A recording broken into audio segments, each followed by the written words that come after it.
Hello and welcome to today's video. So this time we're going to be continuing going through my vintage Collins White Circle paperbacks. We're going to look at the crime books today. This is the regular numbered crime series, and we're just going to do the first 100 books that are in my collection. So sit back, relax, and let's get to it.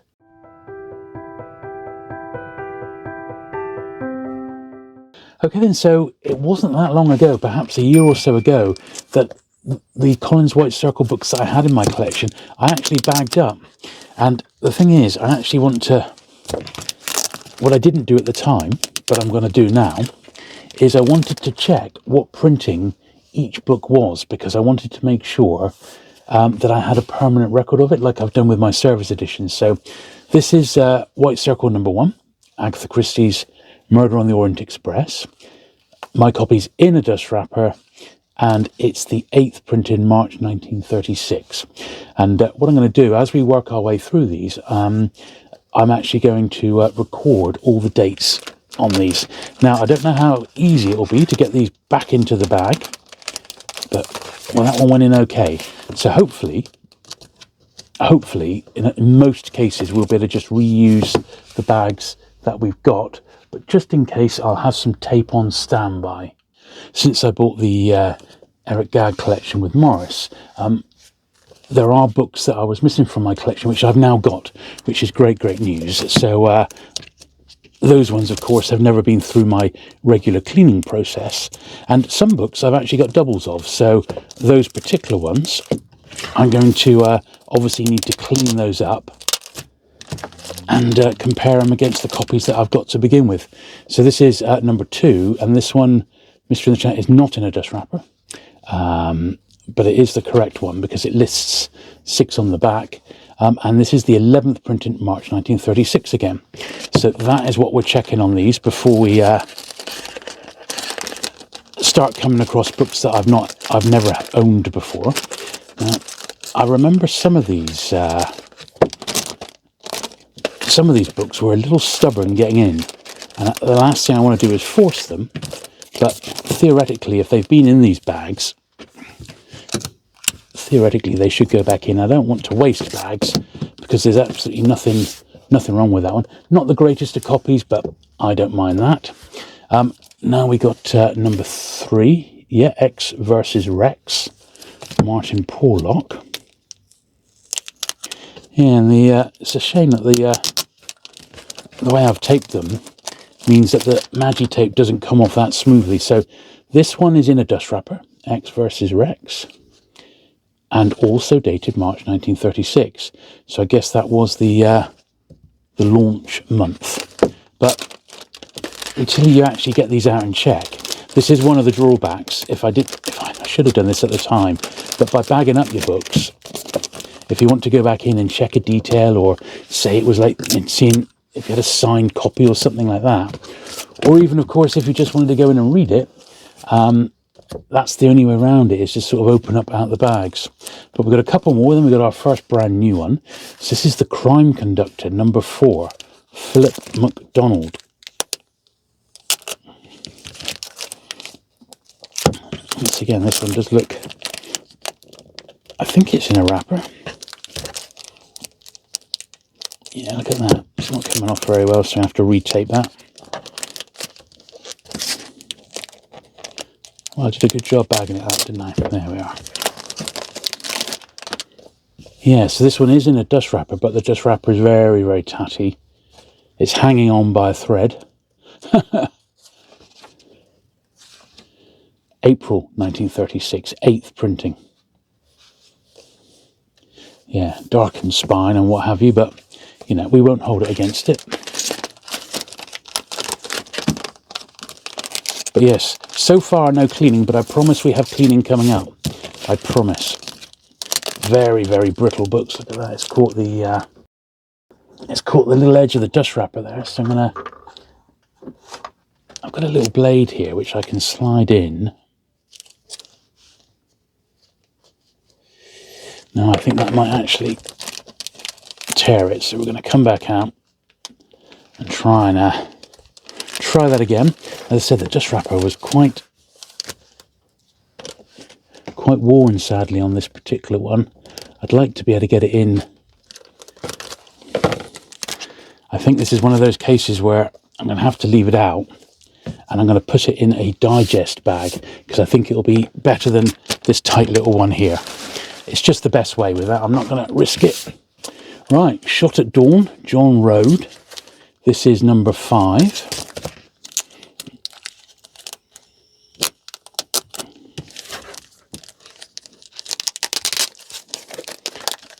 Another one in a bit of a tatty dust wrapper, sadly. In fact, look, that had actually turned over. I don't think I spotted that at the time I bagged this one up. That should be flat down like that. But Shot at Dawn in a dust wrapper. April 1936. Just lists the first 6 on the back, which is good news. Which means I suspect it should be a first printing. But I've got a guide to this series, but it's very, very ancient. It's from the 80s, and back then it was a bit harder to cross-reference with other collectors' printings and what people had in their collections, you know. So I have got that one, but I will do a comparison against that. So this is the first one that I never had at all, which is number 6, Edgar Wallace's The Devil Man. So I want to take off any markings at all.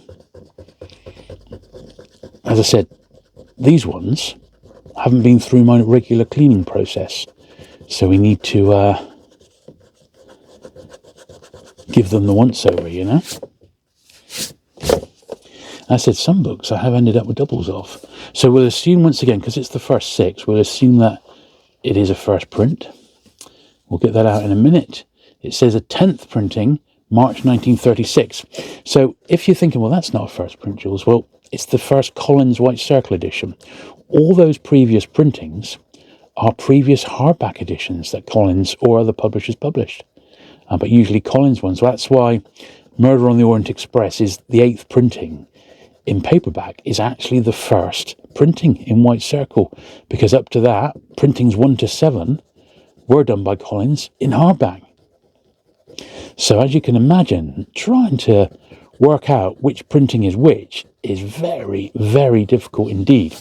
So the only real way to do it, I think, is by what we're doing here. I've got the whole lot out in a run. I'm only missing a few, like a handful. And as long as the markings on these are similar, so we know that the first 5, in fact, the first 6 are listed on the back. So now they all came in dust wrappers originally, or they would have been all in dust wrappers originally. And the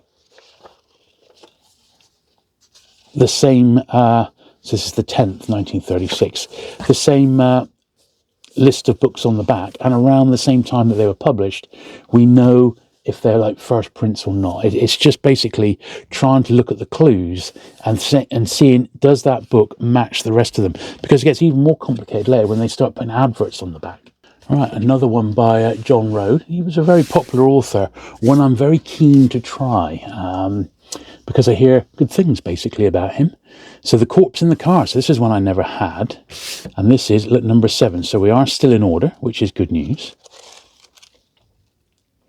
And what I did prior to coming down here and filming, I printed out, this was my list, and all I had was if they were in dust wrapper or not, and or if I needed to upgrade them, so a little UG or in tatty dust wrapper.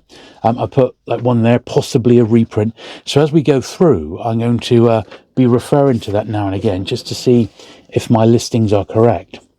So let's take out a little bit of pencil here. When I first got a big batch of Collins White Circle, which was a few years ago now, one of the hallmarks of the collection was that the spines would come away. Like you see, that's just starting to come away. My lot were particularly bad, that first run that I had. So I was expecting to do some gluing today, and that's exactly what we're going to do.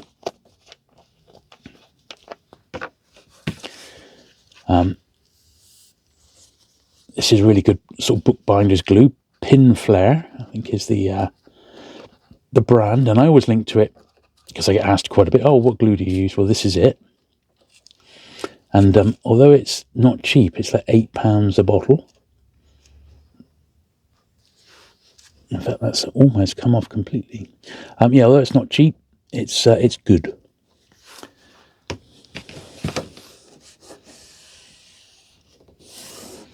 So yeah, I hear John Rode is very good. I've never read him, so he's on the agenda. So if anyone's got any recommended titles to dive into, I've got a fair bit by him. I don't think I've got all the ones that Collins published, but I've got a fair batch.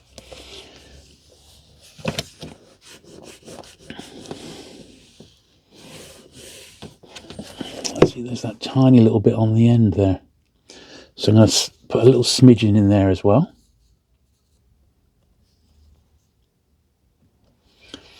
Good news with this glue is that even though that looks a bit of a mess, it dries clear. So you can just wipe off what you don't need with your finger. And when it dries, it's just like clear, completely clear. So it looks like a regular sort of book binding, you know. So it's not in quite as tight as I'd like, but it's not bad. So the corpse in the card, did we check the printing? Third print, June 1936. So I need to make sure, as I go through each book, I'm going to be recording it on an updated list with the printings that I've got, in the hope that I'm creating a bit of a bibliography, and that lists 12 books on the back. So that was a new one for me. This one was one I already had, R.I.P. Will he come out comfortably? Not quite, well, almost. Hopefully he'll go back in that bag. So R.I.P. is, number 8. This one's not in a dust wrapper, so no dust wrapper. I have already cleaned him up. And this is a 6 printing from June 1936.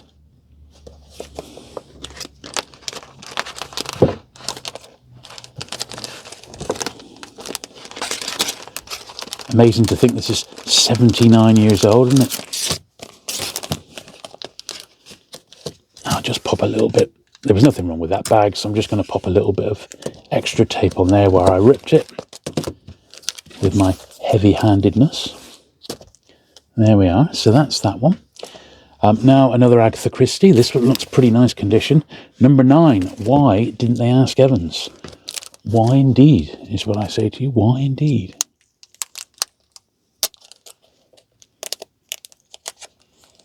It's weird at this tape. One side comes off, the other side doesn't. But this looks like a very nice copy indeed. It's in a dust wrapper, which is good news. It lists 12 on the back. And this is the 4th printing from June 1936. There we are. Yes, a pretty nice copy of that one. And some of the Collins White Circle books are the first time that the books were in paperback. Other times it's not. They were printed in paperback beforehand, but it's just the first time they were put in a White Circle paperback. It is, I would say, a complicated old business to try and track down all of Christie in paperback first, even the British editions. I mean, it's really, really difficult. There's some very, very rare books in there that might take you, years to track down a copy in any condition. But some people will do it. Right, end of an Ancient Mariner. So this is number 10. As I said, we're going to go up to number 100. So unless this video hits 2 hours, which will be my cut-off point, because we don't actually need to go strictly up to 100, but I brought numbers 1 to 100 into the studio with me for us to have a look at. I shall rebag that one, that's a bit too complicated. So, number 10. Yeah, a bit of a rough old copy, this one.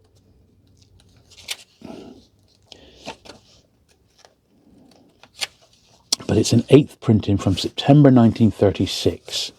And it lists the first 12 on the back still for number 10. That's okay, bit of spine loss on that one. The Murder of Geraldine Foster is number 11. So far I haven't got a missing one. But this one's new to me, because it hasn't been through my regular sort of cleaning process. And one thing I should have done, but I'll wait till we've got a few more, is I'm going to go back. In fact, no, I'll do it as we go along. I think that might be a better way. So let's just record number 11. So number 11, 8th printing, June 1936. 12 titles on the back. What I wanted to do was the ones which are brand new, like this one, just to give them a little dust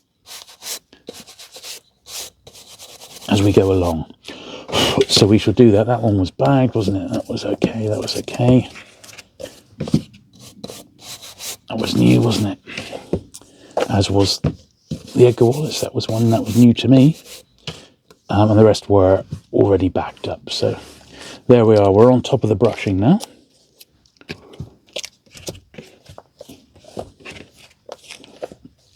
Lovely.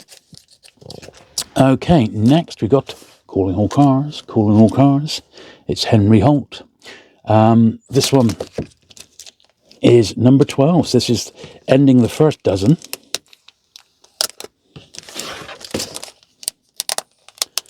Look at that. We managed to get it off without ripping the tape. He's not in a dust wrapper. I can't remember exactly when dust wrappers stopped. I think it's around number 60 or 70, something like that. But number 12 here, a 6 printing from June 1936. Lists the first 12 on the back. There we are. That was what we wanted to know. So Collins did not hang around. I mean, it was less than a year after Penguin launched that they thought, blimey, we better launch our own paperback line. And they had a massive hardback list. And interestingly, they chose green for their crime colour, which is almost like copying the Penguins, really, So number 13, the list is extended a little bit, so it shows up to number 18 on the back. But number 13 is 3-Act Tragedy by Agatha Christie. Now that this one's coming away.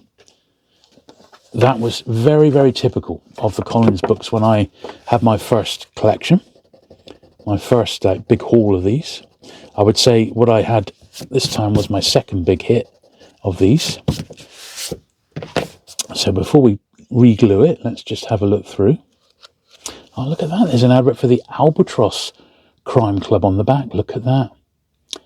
That's the one, if you've watched the channel, you know I collect Albatross books as well.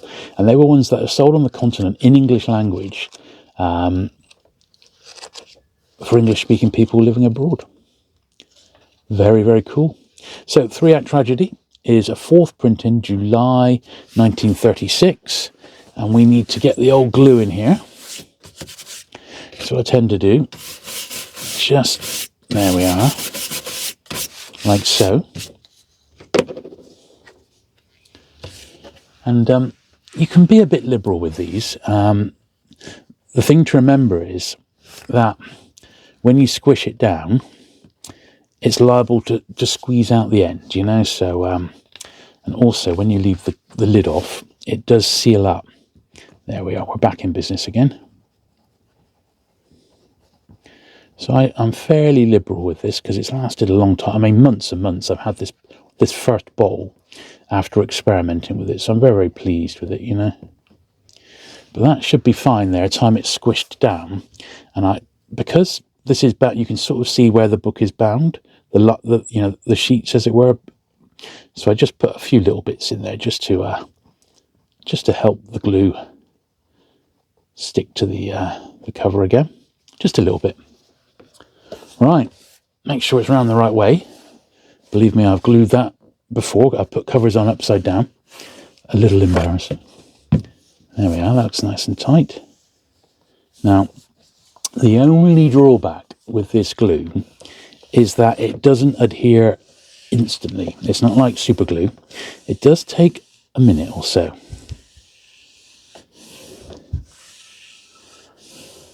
But patience is a virtue. And that should be absolutely fine for that one. It's a nice copy. No dust wrapper, but I don't mind. It's just nice to have any Christie. The Wraith, Philip MacDonald. So this is number 14. Looks a bit of a Bit of a tatty copy, this one, but we'll dig into it and have a look.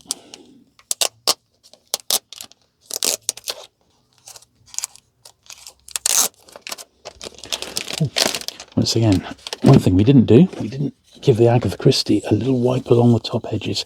Not that he's too bad, actually, this one.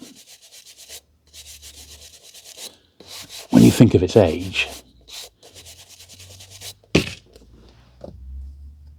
that's not too bad. These ones that have been bagged, they've already been done.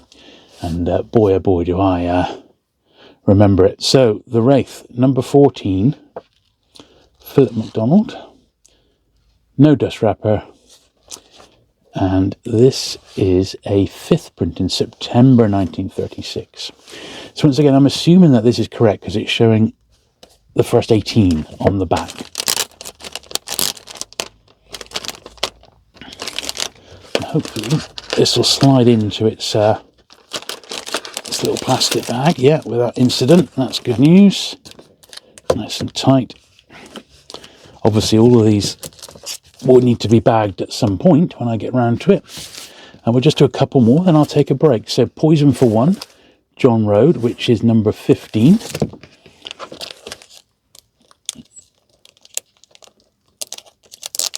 Not so lucky this time with the bag, or with the tape I should say, but this one shows 18 on the back, so we're assuming it is the correct printing. There's no dust wrapper.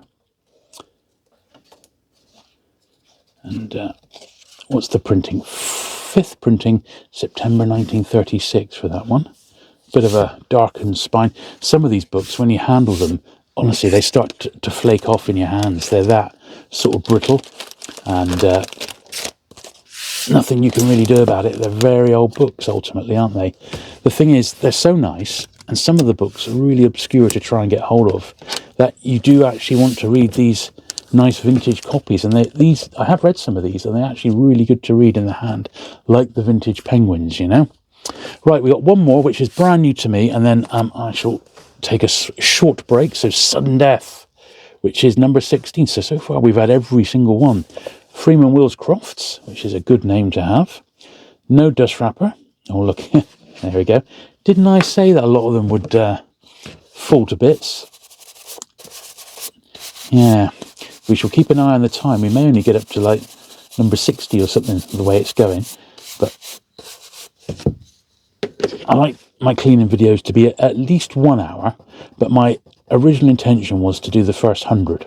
And I thought, well, how many am I going to have to do? Because I've already done some. Of course, you've got the added agony of having to debag them to see what printing they are. So number 16, this is an 8th print from 1936. And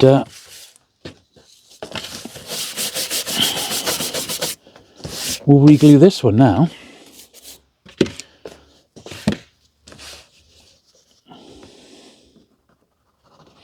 Quite a thick book, this, actually. Thicker than some. Of course, that would all change when war approached and paper rationing kicked in.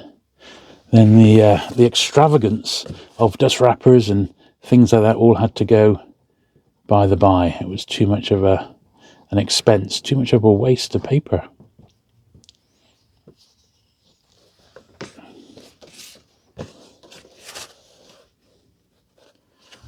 There we are. Still a good name again, Freeman Wills Crofts. I've got a couple of vintage Penguins that are signed by him, actually. They came my way completely by accident, and there was a little batch of 4, and 2 of them were signed. I was really, really surprised and delighted, as you can imagine.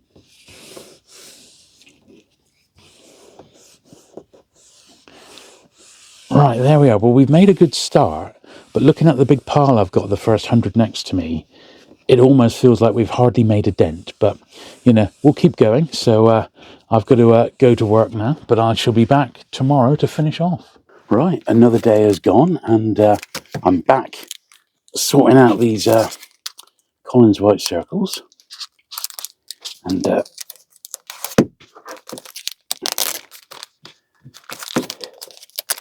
certainly we've got a nice batch to get through.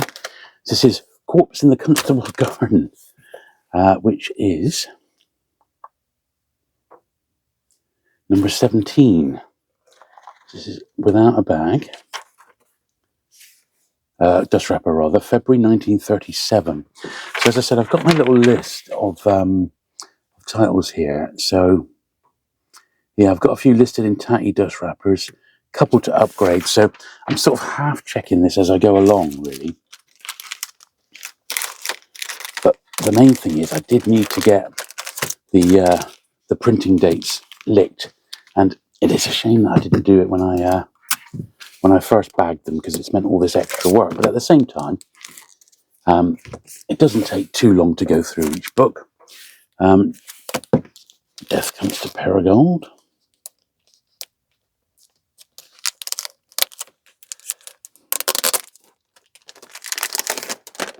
Okay. Yep, number 18. In a dust wrapper. And this one's dated September 36. I suspect that one then is actually a reprint.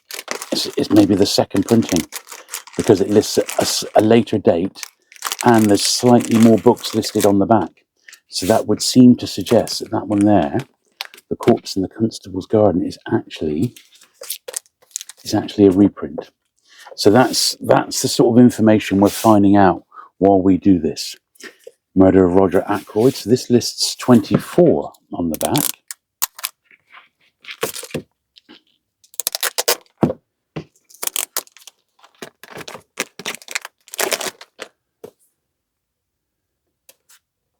Number 19, Murder of Roger Ackroyd. But I do have a bibliography of sorts. It's just it's a little out of date. I don't know how accurate it is, but I can certainly compare the information against what I'm gathering here right now, you know? So it's a 9th print in March 37.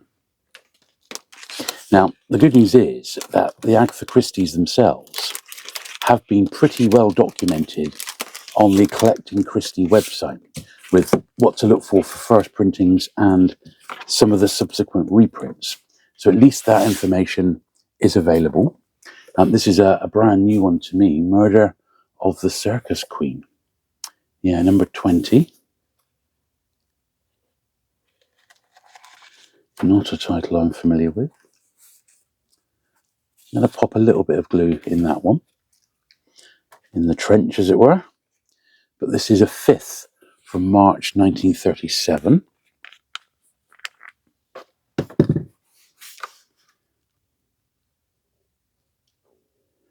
Just a slither down the edge here where it's coming away.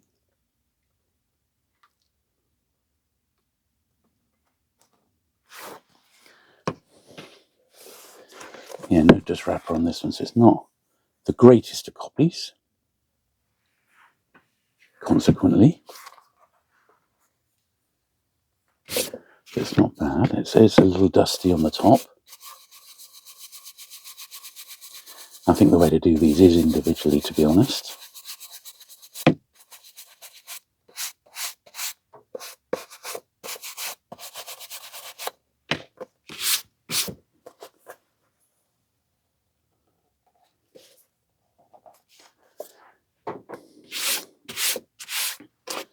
There we are. Next is a John Road that I've already got. Hendon's First Case. So this is at number 21.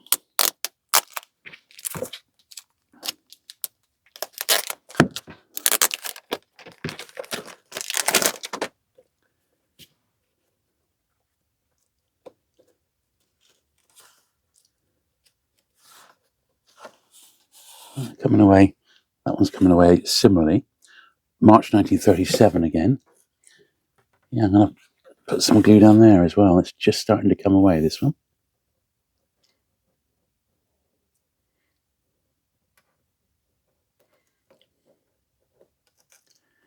It is a known trait of these books that the glue wasn't the best, or rather it was absolutely fine at the time, but over the decades, of course, it's just got old and brittle.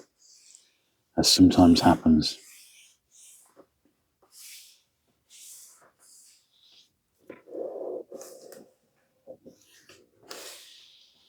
There we are. That should keep that one out of mischief. And slide it back into its bag, if we can. Yeah, the ones which are a little bit wider, and if I've had to have gone into digest bags, I probably won't bother trying to rebag those, because there's so much tape involved. They'll just look a bit scrappy. We don't want that. Okay. So new one again, Desire to Kill, Alice Campbell, 22.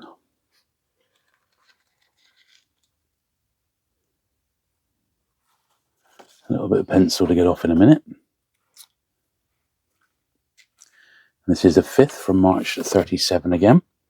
So after yesterday's video, I decided to jump online to see if I could find the old rubber that I used to use, the Pentax. And lo and behold, I did find someone on eBay selling them. 2 6-inch Pentaxes, as long as this one, plus 2 little rulers as well, for £3.39. So I thought, including postage. So I thought, I'm going to go for it. So they are on their way. So I'll be able to use this one just as an emergency going forward. It's got some other writing, looks like a name or something inside, which has already been rubbed out, but they've just not done a very good job of it. So we're gonna finish it off properly.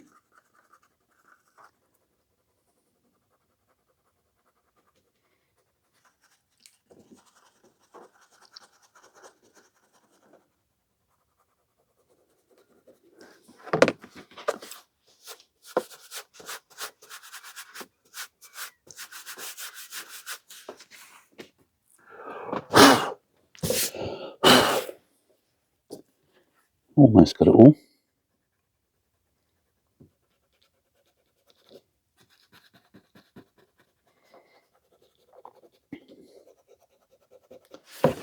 There we are.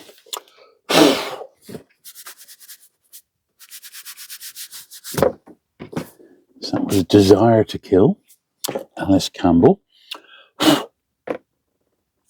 Next wedge coming over. Another Alice Campbell one, and it's Desire to Kill again.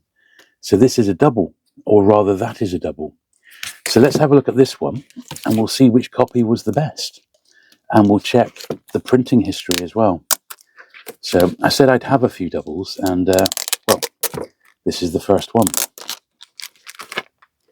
So we'll see if there's any difference in the edition. So this actually seems a fairly robust square copy of this one compared to the one we just looked at. Got a name inside.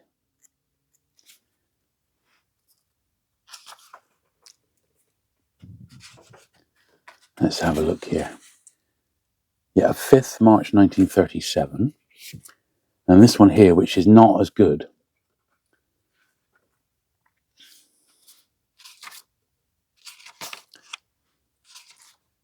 5th, 1937. So that is my first spare. And this one can go back into its bag, hopefully without incident.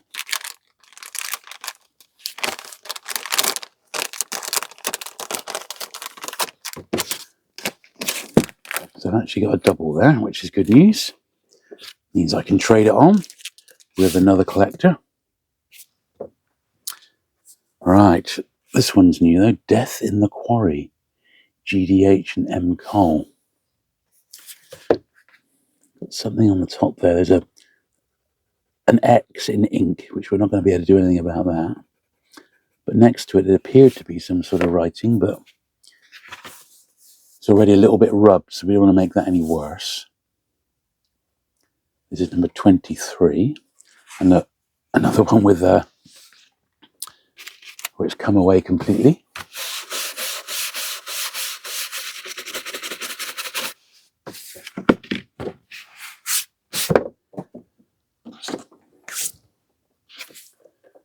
Okay, it's a little 5p.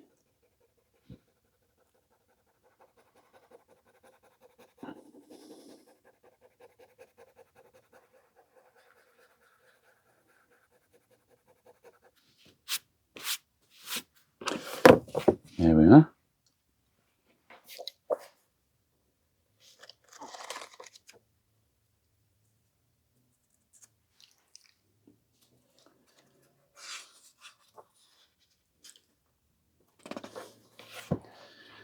This one's actually missing a page. It's missing the printing page. Quite interesting. I'm sure it's a first because of the back just listing the 24, but it's missing the first page or two. Quite interesting. So I'll make a little note of that when we get in, because of that, I can't see what exact printing this is, but I'm certain that it's a first. So I'm not going to make any bones about it. But it's actually missing the first couple of pages, probably because it's come away from its binding. So these first few pages are a little bit loose.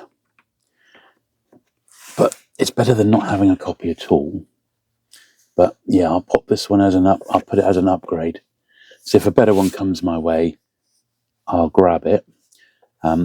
With the other ones, even if I haven't got them in a dust wrapper, I won't be too cut up. I'm not going to be looking for it in a dust wrapper. I'm not that fussed about the vintage dust wrappers.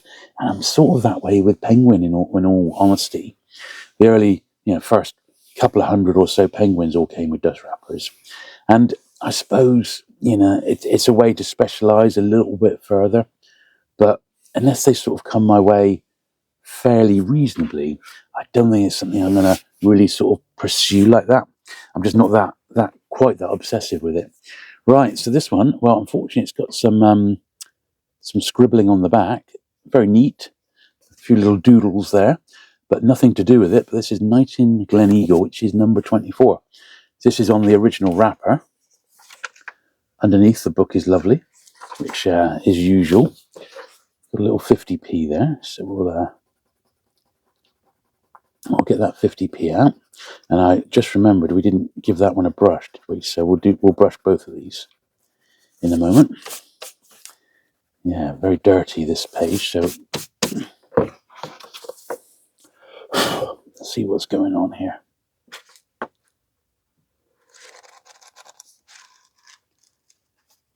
Yeah, volume 24, March 1937. I think we're going to need to take it out to give it a good brush. So let's do that first. Else it would have damaged the top of the dust wrapper. In this particular case. But you see, when they've been in the dust wrapper, just look how lovely they are underneath. Absolutely gorgeous. And the design of the White Circle Crime Club is iconic, I think. Absolutely iconic, with the two gunmen, well, the gunman and a knifeman. But very, very nice indeed. And let's give this one a brush as well. This one doesn't seem quite as dusty, but it is a bit.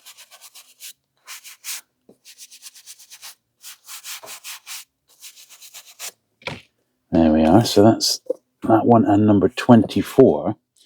So the next lot, I've got another one of number 24 again. It's another copy, but I don't think this one's in a dust wrapper. So this is another double. So that's cool. Let's see if I can unbag him.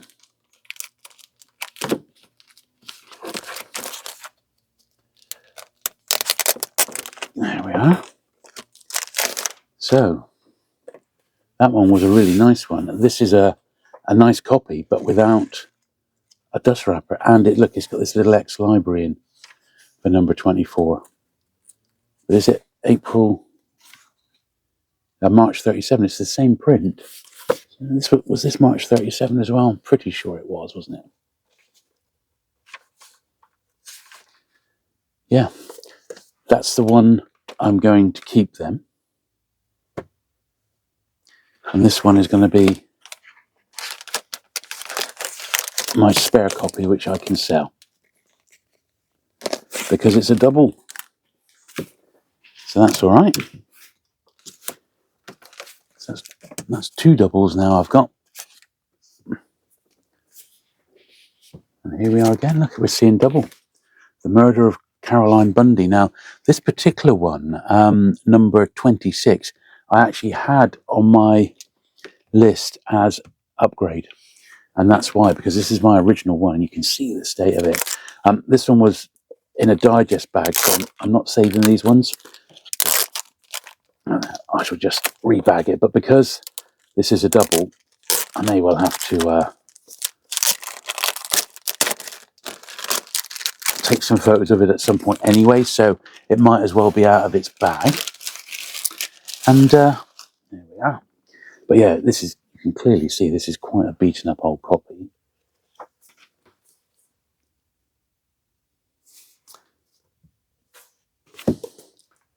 But let's check the printing on this, because this is January 38 and it's an 8th printing. This one in the dust wrapper,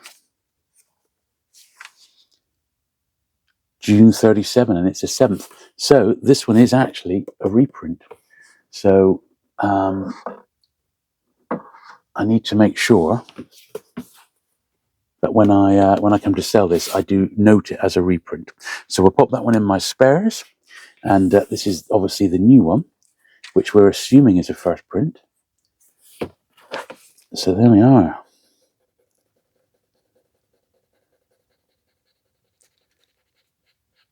All I had on my list was that I needed to upgrade it. I didn't know that that was a reprint. So there you go. So as I said, when you've got them together like this, you can start picking up the signs and what to look for.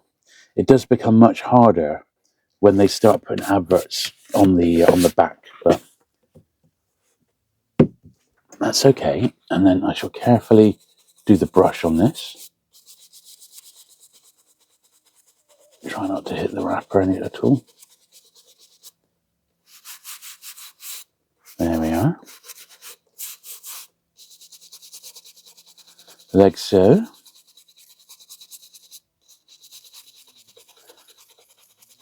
But yeah, I'm doing this over a couple of days. So I started yesterday.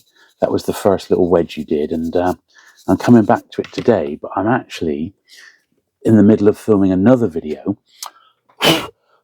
not cleaning, which is my prepping for the book fair video. So a week tomorrow, as I film this today, I've got the Zardoz book fair, which is at All You Need Is Books with Morris at his warehouse and retail shop. It's actually in the retail shop, the book fair, and I'm trying to get as much stock organised as I can prior to that. But I realise that I'm trying on this channel, my dedicated cleaning channel. This is number 27, and this is a 9th print from January 38. On this channel, that may be a possible reprint, that one, but I don't know. On this channel, I'm trying to have a penguin video, then something else. So because I've had so much penguin stuff and I've got more to come, I'm trying to break it up by mixing in some other stuff, which does mean that it's almost forcing me to do other things like this, you know. Right, so Henry Holt, The Scarlet Messenger. Now, this is number 28. It's in a very tatty dust wrapper, but it has at least still got its dust wrapper. Let's take this little 50p out. And as I said, my original plan was to do the first 100 of these, but that may be a little bit optimistic. But I will keep the video going for about an hour and a half or so, all right? And then at that point, we might need to knock it on the head, and I'll just carry on the next Collins video, because I've sort of penciled in that we'll be doing about 5 Collins videos. So underneath, absolutely fine. It is just in a tatty dust wrapper, which I'm going to keep with it for the time being. But I think what I might do, and what I do with some of my penguins, is if the dust wrapper is particularly beaten up, I do sometimes take it out and I keep the dust wrappers separate and flat in another area. Right, let me just make a tiny bit of room. Right, the Rhinox Mystery, Philip MacDonald. This seems a pretty pretty nice copy of this one in its wrapper. Number 29.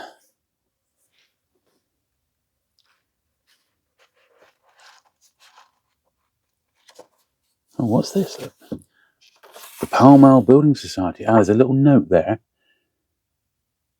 X Crime Club number 29, original, question mark, 1937.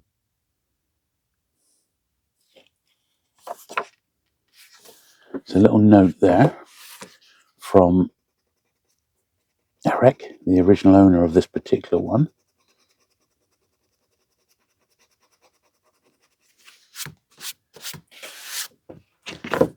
The Rhinox Mystery. So yeah, 9th printing, June 37. I would suspect that that is a first printing, in actual fact, to answer his question.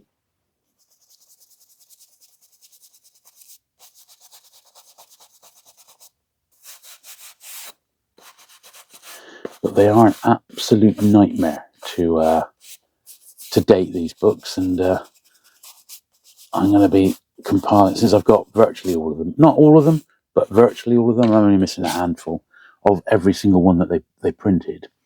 I reckon I can do a pretty good bibliography. So I'll add my 2 cents to the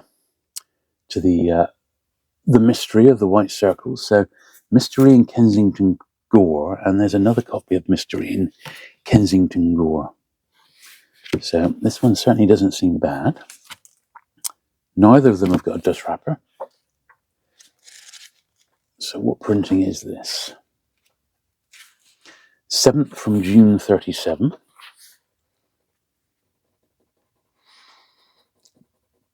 And this is another reason why I'm not a massive fan of this particular sort of eraser, is because it leaves this mark and you've just got to rub it off again. For some reason, the Pentaxes don't do that.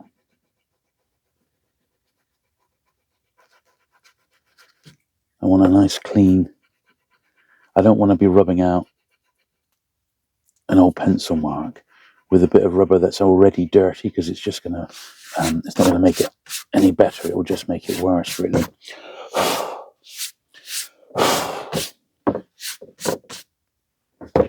There we are. So, yeah, Mystery number 30, 7th print from June 37, and that's a pretty, I'd say, although not in a wrapper, it's a pretty nice copy, that one. Obviously, as we go on, we'll get the ones later once the Second World War started and things get decidedly dodgy. Perhaps not as bad as Penguin, where their books really got very, very thin and fragile. But Collins did suffer as well, like all the publishers in the UK, with their paper allocation. They just didn't have enough of it. So dust wrappers were dropped, and then the books themselves became much, much thinner on cheap paper. Yeah, we'll see that transition throughout this series. So same printing, 7th, 1937. So I'm pretty confident that's a first print, since both the editions I've got are the same. But that is a spare, and that is lower grade than the one we've actually picked up. You see, it's got that almost like a tea stain along there. That one's not a bad copy at all. So that's going to be the one I shall keep, and that can go in my spares pile. So now we've got The Kink, Lynn Brock.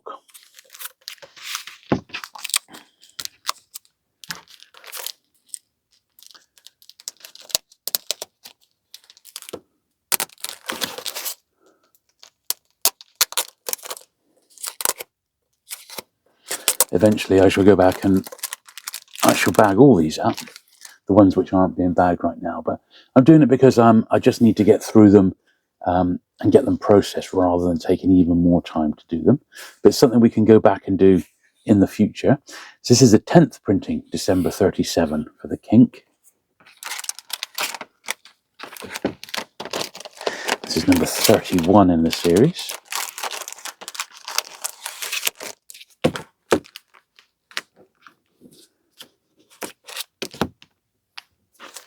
There we are, 31. Right, this is Murder in the Vicarage. I'm guessing that is number 32. And this is in Yeah, number 32. It's in a very, very fragile wrapper.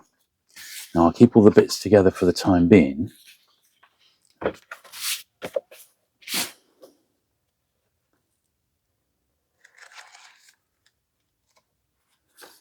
it is all there. It's a very scarce book. An 8th print from January 1938. And apart from the wrapper being tatty, it's not a bad copy at all, if a little dusty.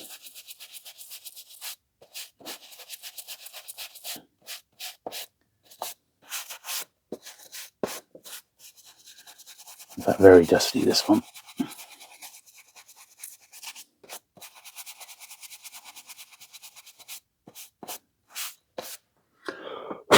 There we are.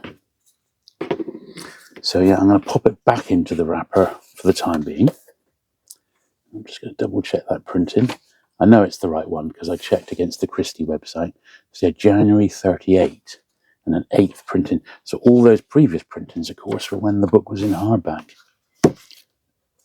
And there was a bit of reluctance by the publishers to even do paperback editions because they were fearing of the impact that paperbacks would have on the hardback sales. And well, they weren't wrong, but at the same time, it was like done by the numbers. They could sell maybe 1,000 hardbacks a year, or they could sell potentially 100,000 paperbacks, and they could make far more from the paperback.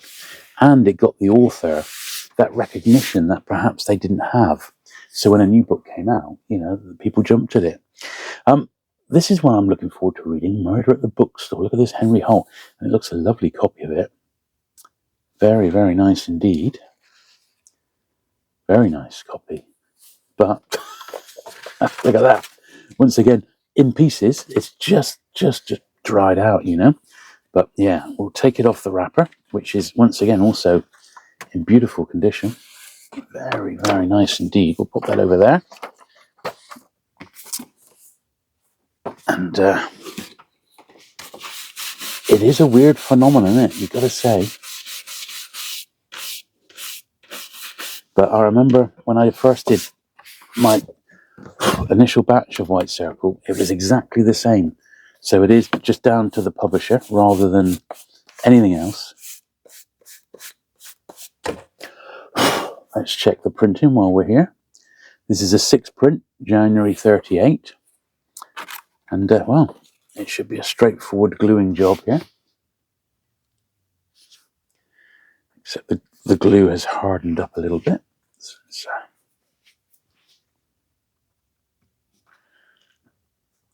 it's going to come out.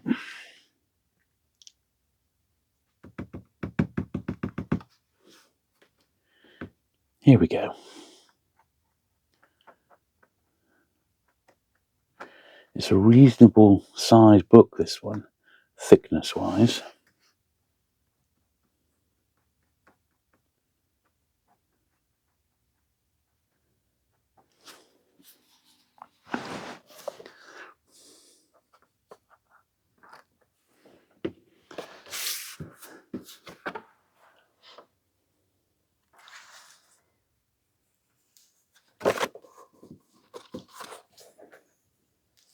Yeah, absolutely immaculate, this one, because the dust wrapper has really, really protected it. I wonder what the reviews are like for this one online. Because I've got to admit, it does intrigue me a little.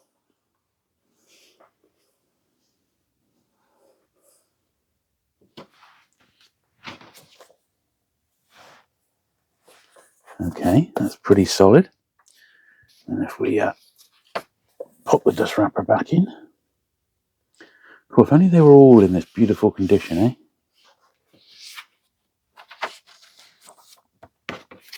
I'm sure there are some crime collectors who just collect the absolute tip-top condition, and I understand that, particularly since if space is at a premium, that's what you got to do.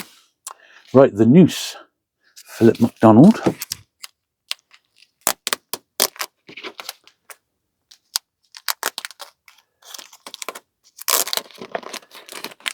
There we go. So this is also in a dust wrapper. So listed as number 34 on the back. Yeah, got the remnants of the wrapper here. It's certainly in not the greatest of shape, but it's a 13th printing from January 38. So we're definitely getting lots of data points here with regards when these books were published, because I think, as I'm sure you're aware, when Penguin first started, their main series of books were published in batches of 10. Each month they did 10 new books. Now, when these started, we saw that they announced the first 6, and then that quickly went up to like 12. So, and they all came out the same, they're all dated the same month and year. So I think when I start pulling this together, it may reveal a little pattern of what what printings are what and when they were published. That is my hope anyway. Right, so this was a new one on me. Once again, a tatty dust wrapper, so we'll take that off. The Grouse Moor Mystery, John Ferguson. Yeah, quite dusty, this one. So it's got some inside here. So is that in pencil? It is. Quite hard, unfortunately. And they wrote it with some force.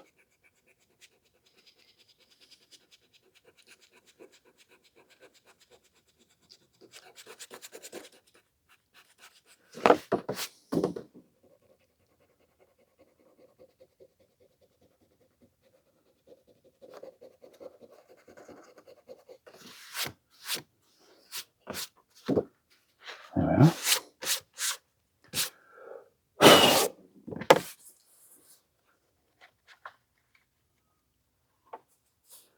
Okay, and what printing is this? A 5th print, February 1938. Okay, and that's number 35. Although I reiterate it, it's because when I edit this video, I shall also be compiling my bibliography. So it's a 2-stage process, really. It's killing 2 birds with 1 stone. I have already fully catalogued all my service editions, which in itself was an epic. If you've seen that video. Right, Murder Runs in the Family, Hubert Footner. Okay, so this is number 36 in a dust wrapper, which is cool.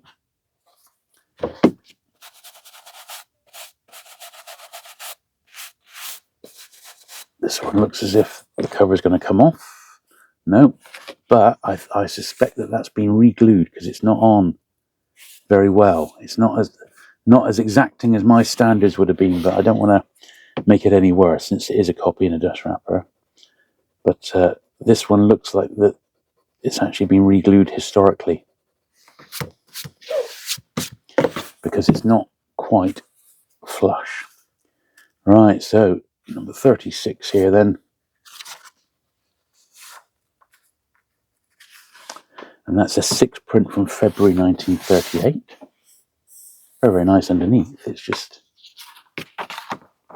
not quite on perfectly. So shame on them. But maybe it was done historically, you know.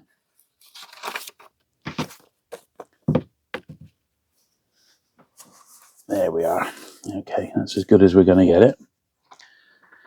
Right.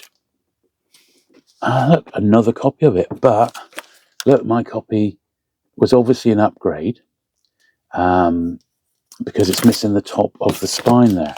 So we will just double check the printing.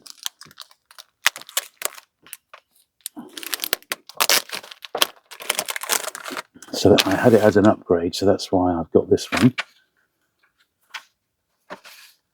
Because my copy was not great.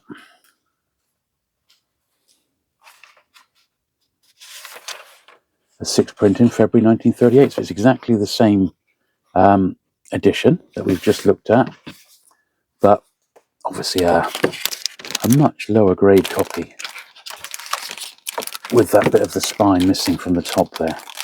But probably still of interest to somebody for a few pounds, you know, and we'll assume once again, although that's a double, we'll assume that that's a first print. Getting to the bottom of the pile at last, of one pile anyway. Big Business Murder, GDH and MCOL, so no dust wrapper on this one. Apart from that, very, very clean actually. So volume 37. 5th print in March 38.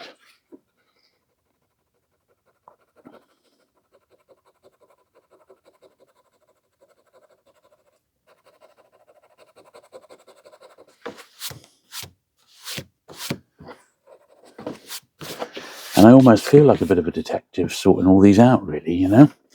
Now the next one, for some reason, once again, I've got 2 copies. Mystery at Gracombe Farm, and by John Rode.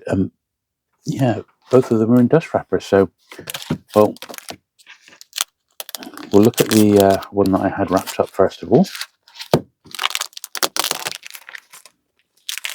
So this one's already been cleaned. It was a nice copy. A 6 printing from March 1938. A little bit of page edge tanning. So 6 from 1938. And this copy, let's just look up the date.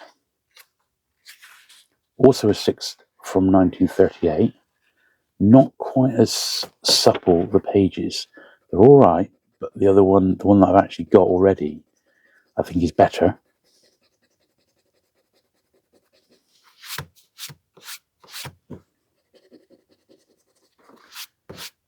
But they're both the same printing. I'm convinced they're both a first print. This one, just going to need the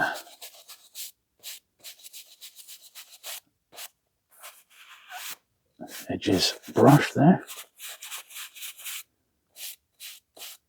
Lovely. So yeah, so that is the one as lovely as it is, that one is actually a spare. So that's a really, really nice spare. And this was the one that was in my collection already. The only thing is with the dust wrappers, that dust wrapper is a lot whiter. So I'm gonna swap dust wrappers on these. So I feel this was the better book, whereas this was the better dust wrapper. You can indeed call me Mr. Fussass if you like, and I won't object. But at the same time, since they're here, there we are. Was I being a bit sneaky there?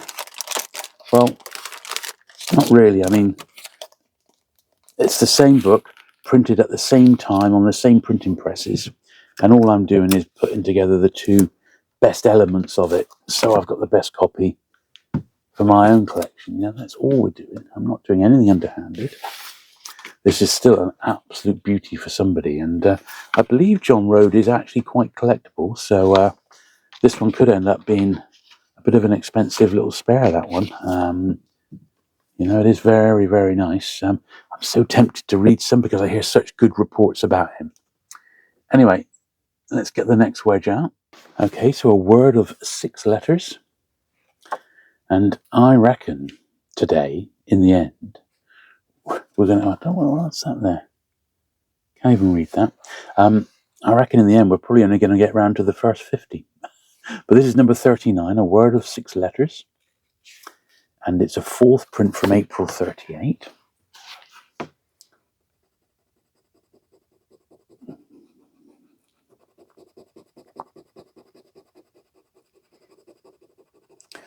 There's been so much work involved in these, but not that that's too bad a thing, of course. I'm going to re-glue that, I think. Although it's not come away completely, it is coming away.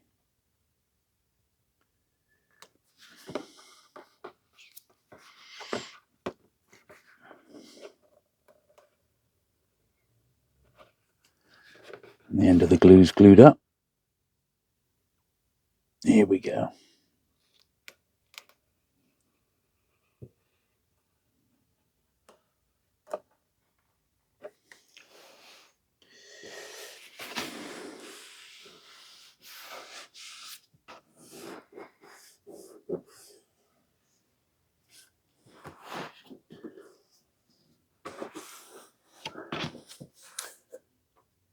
Yeah, 39.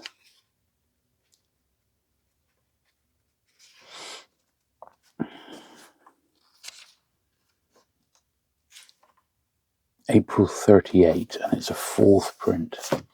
So I think all of this is going to be very, very valuable to future bibliographers, not least of which myself. So this should be number 40. Yeah, there we are. See, they don't list the numbers on the side, so you actually physically have to look in. And even though I've got a little list, I haven't got a list of every single one. I've had to sort of go in and manually check. As I said, I've got a bibliography. It's very, very old. It's from like 1983, done by Richard Williams, and I don't know if it ever got updated. Well, I can assume it probably did at some point, because he was updating them into the 90s, I believe. So this is volume 40, and this is a 7th print from April 38. But I haven't been able to get hold of a more up-to-date Collins bibliography, sadly. So I'm having to do my own in a way.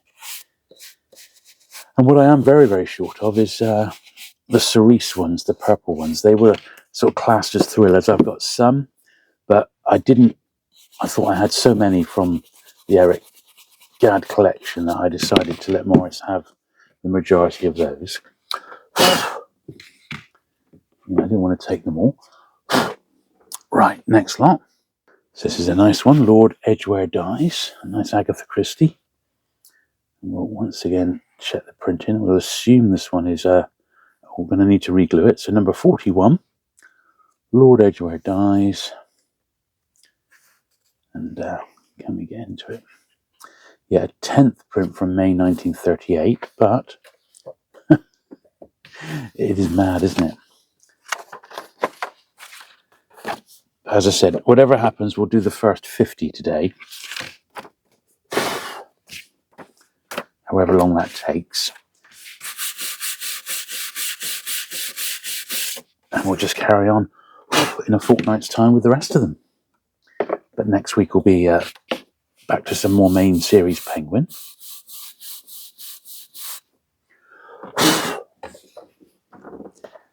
So I can keep it, keep up with the variety, shall we say, Right, come on then.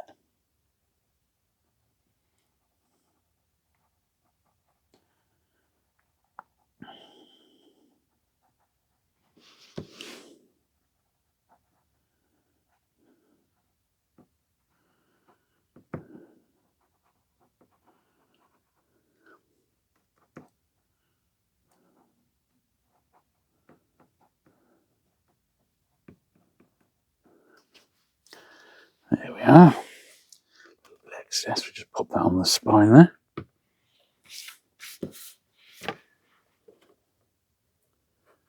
A pretty nice copy of this one. Cannot complain at all.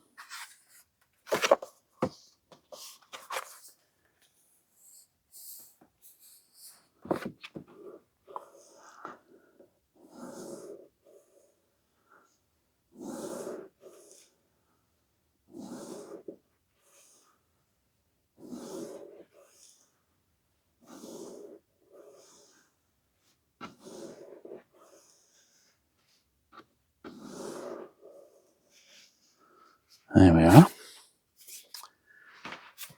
Yeah. And got the pretty nice wrapper here as well with this one.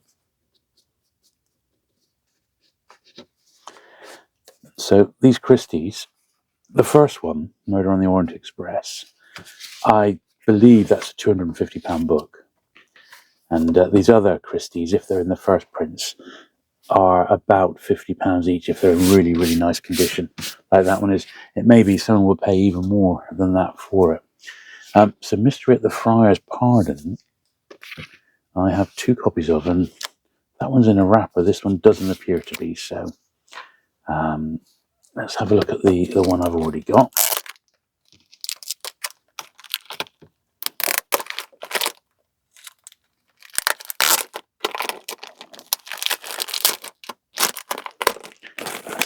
The one is in the digest bags. I'm not keeping those bags. So this was my original. Now this is dated the 6th from May 1938. This one is in a dust wrapper.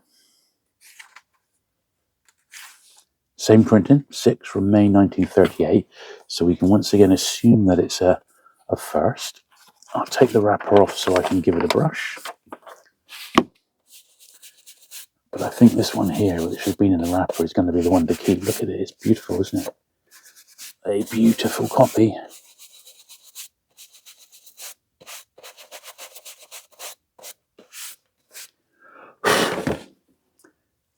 Look how bright it is. It's almost like it's brand new, isn't it? Wow. Lovely. A little 50p.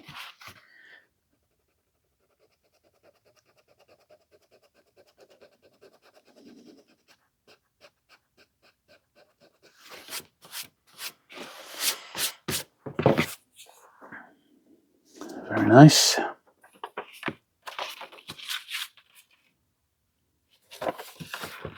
Indeed.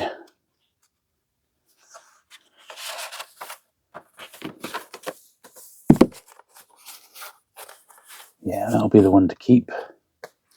And this one, even though it's a really nice one, no dust wrapper, and that one can be in my spares pile. Right. Another one where we're seeing double. The Motor Rally Mystery. So I've got a copy there. Neither of them appear to be in a dust wrapper. So this is the one from the collection. And this is the 9th from May 1938.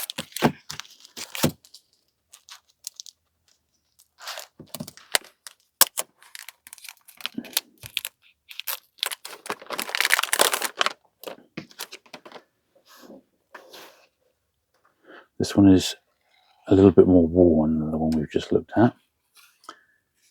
Number 43.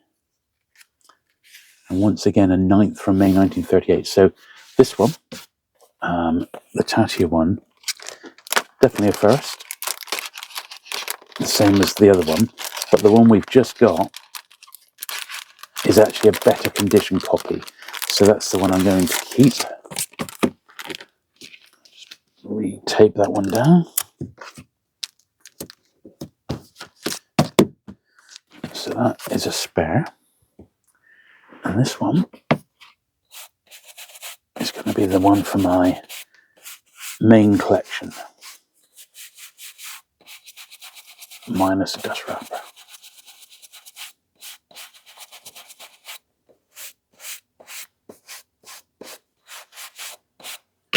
There we are, very, very nice indeed.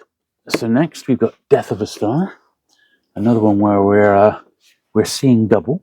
So we've got two copies of it. And it looks as if both of them are in a dust wrapper. So interesting. This is the copy I've just picked up. Little dust shadow there on the top of the dust wrapper. 6th print in May 1938 for number 44. Nice little advert for the Wild West Club there, which we'll see later on, the yellow ones. I've got quite a run of those. So this does look like a very, very nice copy indeed of this one.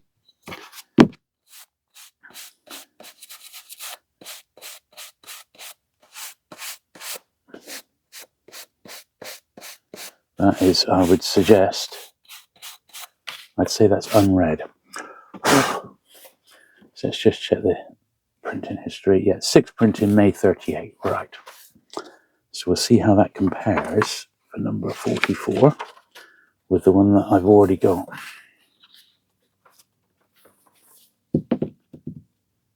So that is a beauty. This one, it's in a dust wrapper, but the dust wrapper is far more sort of aged and toned.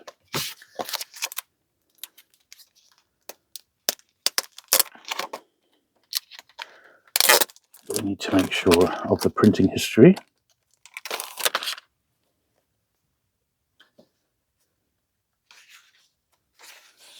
Yep, 6th print in May 1938. So another nice one there. Nice to have it in a dust wrapper.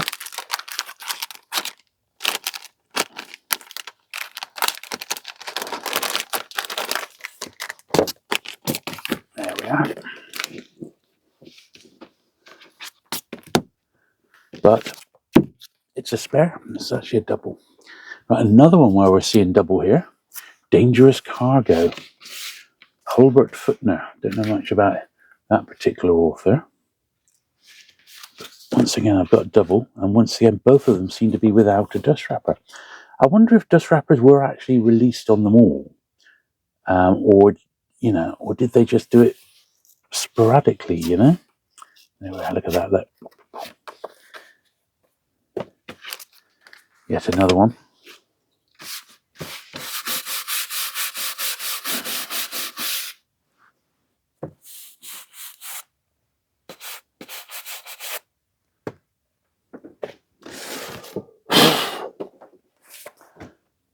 Let's do the printing history on this one.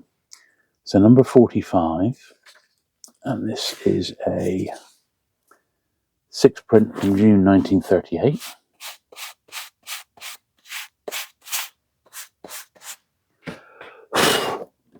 And we'll bear that in mind when we have a look at the one I've already got.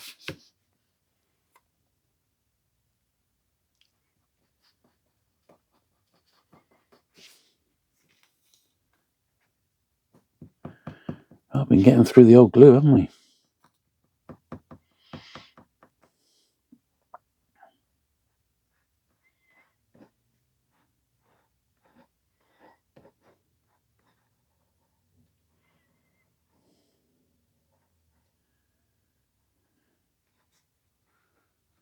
There we are.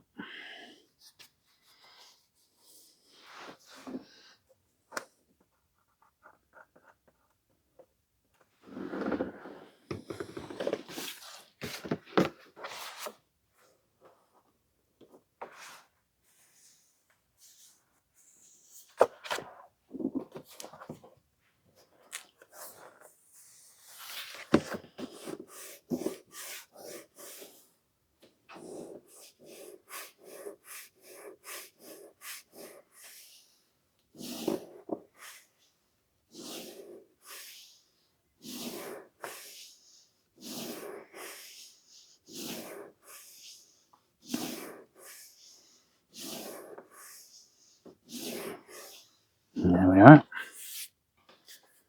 And then we already had one in the collection.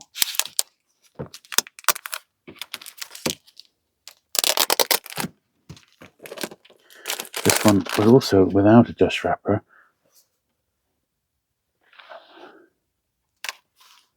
Yeah, looking a little bit the worse for wear, but also a 6th print from 1938. So exactly the same printing that we saw on the other one. And interestingly, both of them didn't have a dust wrapper. So I wonder in that bibliography if it will actually say if certain books did or didn't come with a dust wrapper. But that is the better copy than that one. So that new one is the one to keep. Next, well, Philip MacDonald, The Choice. Only got the one copy of this one after having a little run of doubles there.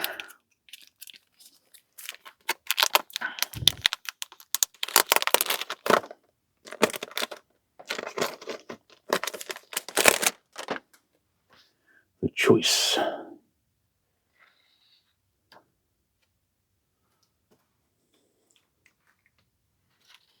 Here we are. So it's a 9th print from June 1938, and it's volume 46. Yeah, not the greatest copy compared to some that we've seen today, but it is also my only copy, so beggars cannot be choosers. And I'd much rather have a copy, even if it was low grade, than not have one at all. That's always been my philosophy when collecting these sorts of series, particularly things like Penguin, because you just don't know when the next one is going to come along. It may be years, Right, the Seven Dials Mystery. Very, very nice indeed. This is number 47. Now,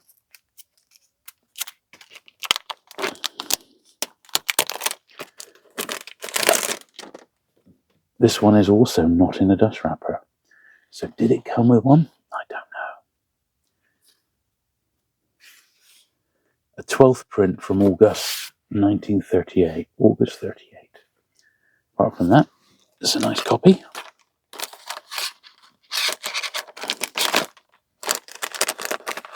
But yeah, no dust wrapper with that one.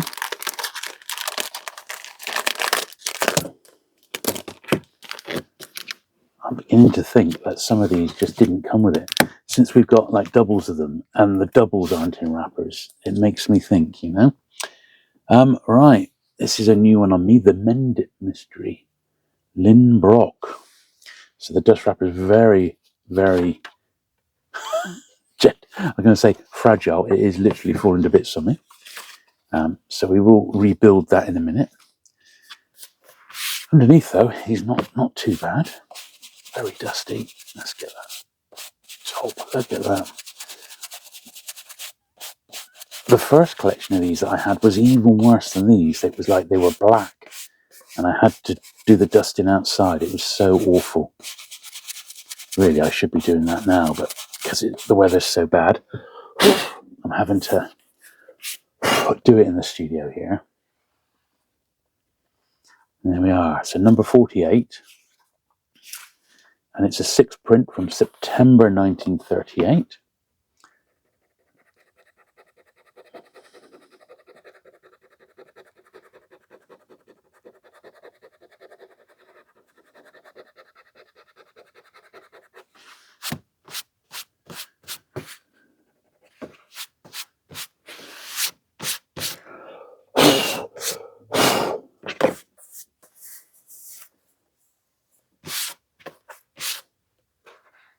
There we are. And what we'll do, I'm just going to put these dust wrapper flaps back so it's all together. But I think this will be one of those ones which I shall record that I've got, you know, the remnants of a dust wrapper. But I'm not going to leave this dust wrapper on. I'll take it off and put it in I've got a shoebox which fits dust wrappers flat. So I will stick it in that so that it looks a bit better on the shelf, as it were. But for now, we'll keep the pieces together. Right, so Detective Ben.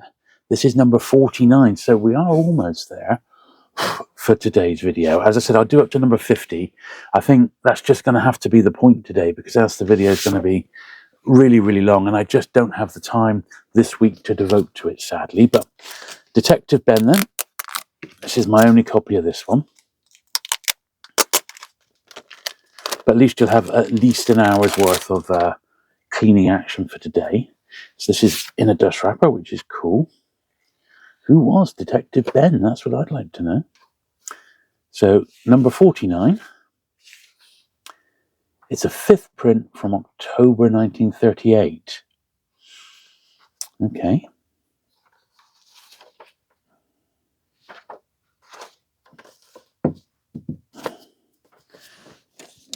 Very nice.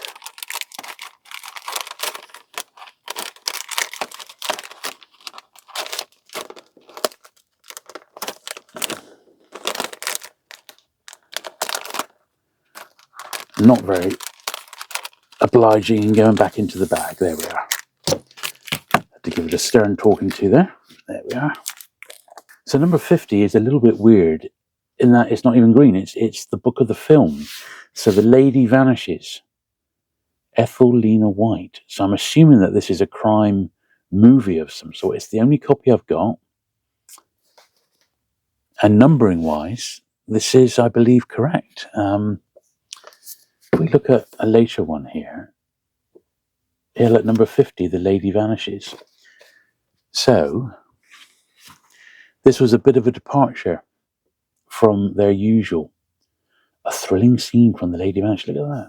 Climbing in a moving train by the look of it.